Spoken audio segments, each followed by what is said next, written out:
అమ్మమ్మ మాయమ్మ నల్ల పోషమ్మ పోషమ్మ ఆత్మగల్ల తల్లి నీవేనమ్మా పోషమ్మ మాయమ్మ నల్ల పోషమ్మ పోషమ్మ ఆత్మగల్ల తల్లి నీవేనమ్మా పోషమ్మ అందరి బంధువయ్యవని అందు పోషమ్మ అవతరించిన దేవతవమ్మ పోషమ్మ హరి బంధువయ్యవని అందు పోషమ్మ అవతరించిన దేవతవమ్మ పోషమ్మ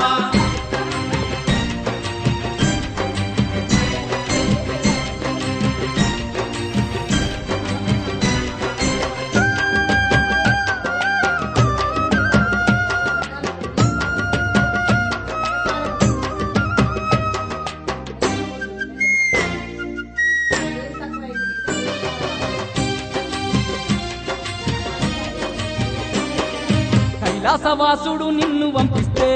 పోషమ్మ కైలాసమే